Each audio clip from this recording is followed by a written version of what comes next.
Donc voyons dans la rubrique documentation de la boîte à outils ici, donc nous allons trouver les cotations. Donc voyons comment créer des cotations, comment les paramétrer. Je sélectionne l'outil cotation.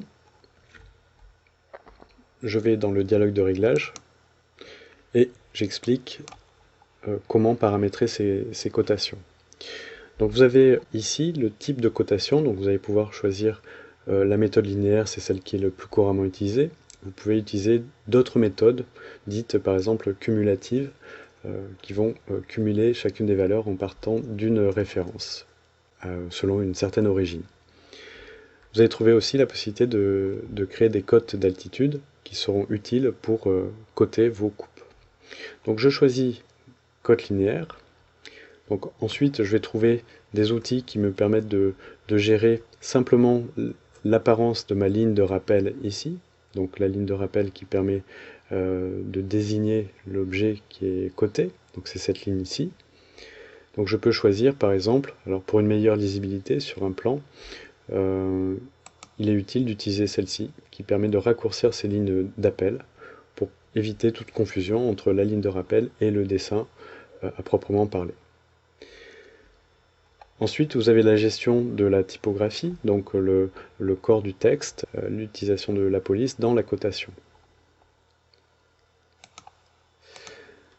Ensuite, vous trouvez des options de marque, donc ça ne gère que cette partie-là, ici.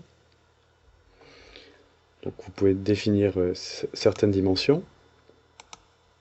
Dans le détail de cotation, vous trouverez la possibilité d'afficher ou non la hauteur des ouvertures. Donc lorsque vous cotez une ouverture, eh bien vous aurez à la fois la largeur, mais aussi la hauteur de cette ouverture. Il peut être intéressant d'utiliser ne coter que les couches structurelles des murs et des dalles pour coter juste la partie béton d'un bâtiment, par exemple. La partie lorsqu'on souhaite mesurer des éléments structurels du bâtiment. Donc là, je le laisse décocher. Donc ça signifie que je cote la partie structurelle, mais également la finition de chacun des éléments. Je valide. Alors, la saisie des cotes, donc on va coter par exemple cette façade-là. Je sélectionne ce point-ci, ici, et pour valider, double-clic pour positionner la ligne de cote. Alors par exemple ici. Donc pour créer une chaîne de cotes, rien de plus facile. Vous sélectionnez chacun des points par exemple.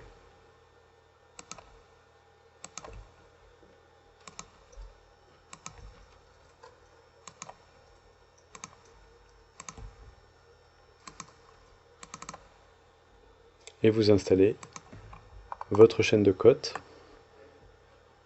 ici. Donc elle se fait automatiquement avec les hauteurs qui apparaissent ici.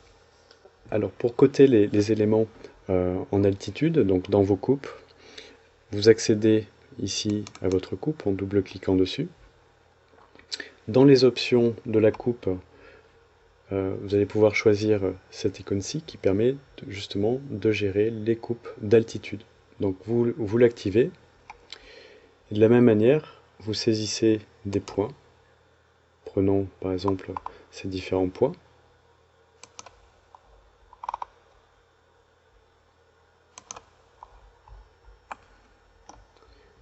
Prenons le faîtage par exemple. Et double-cliquez pour disposer vos cotes d'altitude automatiquement. Alors, vous avez d'autres outils qui permettent de faire des cotes de niveau. Donc nous allons aller sur le rez-de-chaussée. Vous allez trouver ici cote de niveau qui vous permet de définir une cote sur le plan pour définir la hauteur de l'étage. Donc vous voyez qu'ici je suis au niveau 0. Si je sélectionne mon premier étage, je vais pouvoir définir l'altitude de cet étage.